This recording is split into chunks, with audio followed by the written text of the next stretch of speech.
Et nous poursuivons notre promenade en Corse de village en village pour découvrir aujourd'hui Castanic, une région qui surplombe la côte orientale de l'île. Le châtaignier et la châtaigne ont été les ressources principales de cette région jusqu'au siècle dernier. Une terre donc riche, chargée d'histoire, puisque la Castanic fut au XVIIIe siècle le berceau du patriotisme corse. Reportage de Patrice Roubaud et Frédéric Fanqui. Les clochers émergent de la forêt. Les villages de Castanic sont des îles dans une mer de feuillus et de châtaigniers. Au début du siècle dernier, ces vallées étaient les plus peuplées de Corse. Aujourd'hui, elles ont la même démographie que le Sahara. Étonnante région de la Castanic, elle fut longtemps considérée comme le cœur historique et économique de la Corse. Le père de la démocratie moderne, Pascal Paoli, est né dans l'un de ces villages. Ses chapelles et ses églises baroques, comme ici à San Damiano, témoignent de ce passé florissant. Ici, le temps s'est arrêté. Sur les routes, on croise des animaux familiers. Le châtaignier est omniprésent. Les hommes de ces vallées ont toujours eu un rapport particulier avec l'arbre.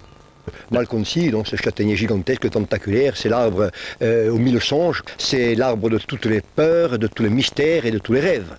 Et c'est aussi, il représente cette espèce d'histoire d'amour, on peut dire, entre les hommes et les arbres.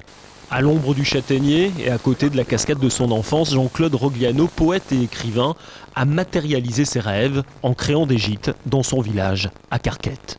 Je les ai rêvés habités avec la vie qui reviendrait. Je rêvais que le bruit des rats dans le lierre serait remplacé par les rires et des jeux d'enfants.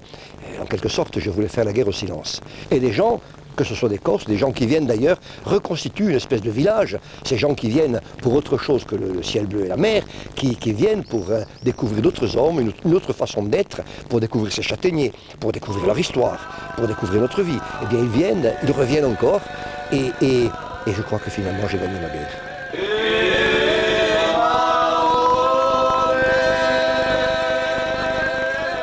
Chanter les padiels, ressusciter les pierres, protéger la châtaigneraie, perpétuer les traditions partagées.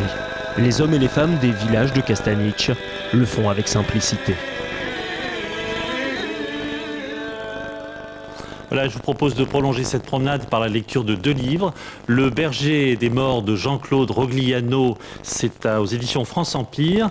Et puis Retour à la source de Yviou Pascali aux éditions L'Harmattan.